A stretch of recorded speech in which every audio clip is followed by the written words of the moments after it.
मेरा 6th video है। आज का टॉपिक बहुत ही सेंसिटिव है और बहुत आंखें नम करने वाला है। एक विधवा का जीवन। एक विधवा क्या होती है? एक विधवा वो औरत होती है जो अपने पति के बिना इंडिपेंडेंटली जीती है। सबसे बेस्ट टैगलाइन है, जो अपने पति के बिना इंडिपेंडेंटली जीती है। उसका पति उसे ऐसे छोड़ के नहीं जाता। कुछ कारणों की वजह से या कुछ बीमारियों के उम्र के साथ उसका पति भगवान के पास चला जाता है और उसे अकेला जीना पड़ता है अपने बच्चों के साथ, अगर उसके बच्चे हो या ना हो। जैसे हमारे देश के जवान हैं, उनकी बीवियाँ, हमारे देश के जवान जब बॉर्डर पे शहीद हो जाते हैं तब उनकी बीवियाँ भी उसी तरह से जीती है, लेकिन वो पूरी स्ट्रॉन्ग की तरह जीती है। और उस औरत को हमेशा स्ट्रॉन्ग ही होना पड़ता है क्योंकि उसे इस दुनिया में, एक जालिम दुनिया में जीना पड़ता है। इस जालिम दुनिया को फेस करना पड़ता है। ये दुनिया इतनी आसानी से जीने नहीं देती उन लोग को। उन लोग को बहुत कुछ सुनना पड़ता है, बहुत कुछ ताने सुनने पड़ते हैं।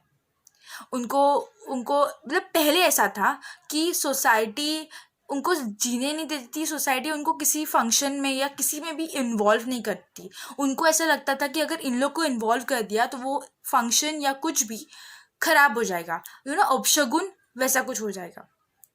लेकिन ऐसा क्यों होगा? वो भी तो एक औरत है और उनके पति को ना उन्होंने मारा है, ना वो किसी बीमारी की वजह से उम्र के साथ जो यहाँ आया है उसको जाना ही है, तो उसमें उस औरत की कोई गलती नहीं है। लेकिन फिर भी ये सोसाइटी उस औरत को दोष देती है कि तुम्हारे नसीब की वजह से हुआ, तुम्हारे गंदे पैर की वजह से हुआ। ये अपशगुन शगुन होता होगा, मैं मानती हूँ होता होगा, लेकिन ये सब में उस औरत का तो कोई दोष नहीं है ना। तुम उस औरत के बारे में सोचो ना, क्योंकि उस पे बीत रही है क्या कि वो अपने पति के बिना उसको जीना पड़ रहा है। बाकी के पतियों के पास देख के उसको भी सजना संवरने का मन कर रहा है, लेकिन हमारे समाज में ऐसा नहीं है कि पत्नी या वो औरत शादी के बाद अगर उसका पति ऑफ हो गया या पति भगवान के पास चला गया, लेकिन उसके बाद वो अपनी ज़िंदगी अपने तरीके से नहीं जी सकती।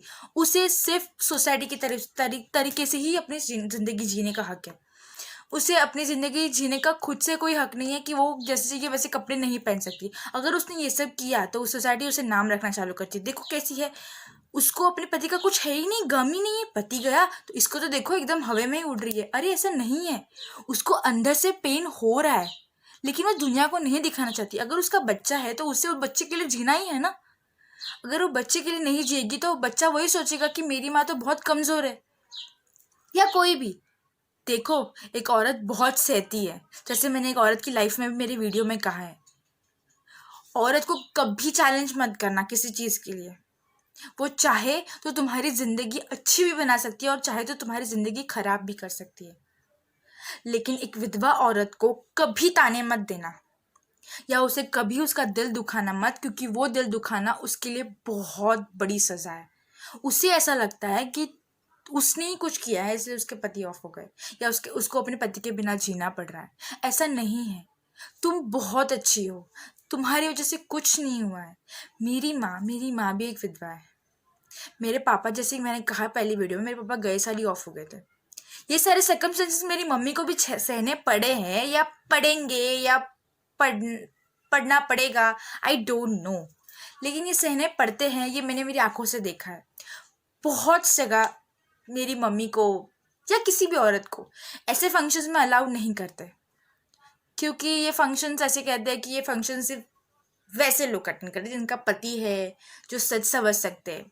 क्यों इन लोग को ऐसा नहीं लगता कि ये लोग सच संवर सकेंगे? इनका भी तो कुछ मन है ना। हम इनके मन के बारे में क्यों नहीं सोचते? हम बस इन्हें ताना देना शुरू कर देते, ये जैसे दिखे बस जज करना शुरू कर देते। एक्चुअली ये सोसाइटी का एक ही प्रॉब्लम है कि ये सोसाइटी सबको जज करती है, जजमेंटल हो जाती है। लेकिन ऐसा नहीं है। आप प्लीज़ किसी को जज मत कीजिए उसके लुक्स से, उसके अटायर से, किसी से भी नहीं, क्योंकि वो औरत है ना, अंदर से टूट चुकी है। उसको सिर्फ अपने बच्चों के लिए जीना है या इस दुनिया के लिए जीना है, क्योंकि उसे इस दुनिया में सर्वाइव करना है। अगर वो जॉब नहीं करेगी तो वो कैसे पैसे कमाएगी? पूरा टाइम तो अपनी फैमिली के साथ पे नहीं निर्भर रह सकती। अगर उसकी फैमिली अच्छी वेल सेटल्ड हो तो। अगर उसे जॉब करना है, अगर उसे अकेला रहना है तो it's her point, her decision. वैसे भी उसका पति जाने के बाद उसे अगर लग रहा है कि कुछ कर सकेगी वो, तो करने दो उसे। कुछ विधवाओं की तो रीमैरिज करने में बहुत प्रॉब्लम होती है, लेकिन मुझे ऐसा लगता है कि रीमैरिज इट्स नॉट बैड। अगर उसे ऐसा लग रहा है कि उसका साथ देने के लिए कोई और पर्सन उसकी लाइफ में एंट्री करना चाहता है या वो खुश रहेगी, तो we guys should support them. वो खुश रहे, वो ही अच्छा है। उसने तो बहुत दर्द सहा है, अगर थोड़ी खुशियाँ उसे मिल रही है तो अच्छी बात है ना।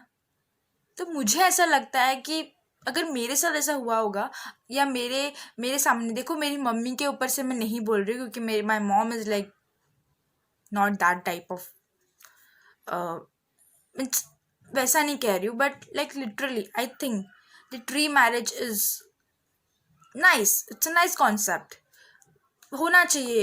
अगर विधवाओं का, अगर, लेकिन कौन से, जिनकी छोटी उम्र में, जैसे they are like just married, like, and the husband is like passed by 2 to 3 years of marriages, or they are like little small, like little younger, ऐसे लोगों की रीमैरिजेस होनी चाहिए मेरे हिसाब से, क्योंकि उनके पास पूरी पूरी एज पड़ी है। अगर उनका बेबी है तो they can live with that baby, but if they don't have baby then they have to live, right.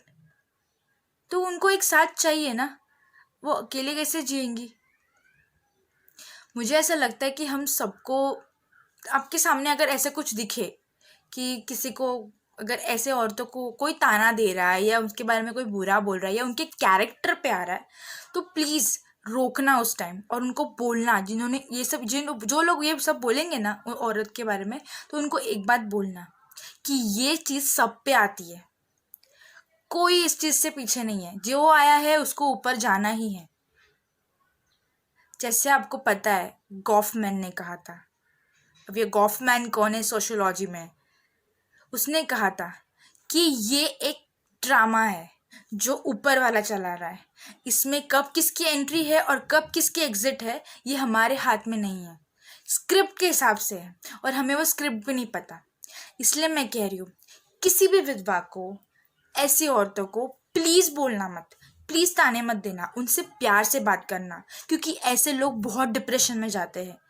Depression इनके लिए एक ऐसा सॉल्यूशन बन जाता है, या सुसाइड इन लोग के लिए एक ऐसा सॉल्यूशन बन जाता है कि उनको ऐसा लगता है कि इसके अलावा मुझे अभी कुछ नहीं सूझ रहा है, मुझे यही करना है। नहीं, प्लीज़ ऐसे लोगों को बिल्कुल ताने मत देना। मैं प्लीज़ कह रही हूँ, ऐसे लोगों के साथ अच्छे से बिहेव करना, ऐसे लोगों को अच्छे से मदद करना, उनसे बातचीत करो, उनकी प्रॉब्लम्स को अपना अपना उनको मतलब सोल्यूशन दो, उनके प्रॉब्लम्स को अपना समझो और अपने हिसाब से उनको हेल्प करो, ये सब करो। और जो भी ऐसी औरतें, हेड्स ऑफ कि आप अकेले रह के भी इतना सब कुछ करती है, इतना सब कुछ सहती है। एंड अगर मेरा ये वीडियो आपको अच्छा लगा हो, या इसमें से मैंने कुछ भी बुरा कहा हो, या आपको ऐसा लगा हो कि ये बहुत बुरा बोल रही है या कुछ गलत बोला हो, तो आई एम रियली सॉरी। मैं उस इंटेंशन से नहीं बोलना चाहती थी, लेकिन मुझे जो लगा वो मैंने कहा। और अभी मैं उस सारी औरतों के लिए एक गाना डेडिकेट करना चाहूँगी। तो चलो स्टार्ट करें। मुस्कुराने की वजह तुम हो, गुनगुनाने की वजह तुम हो,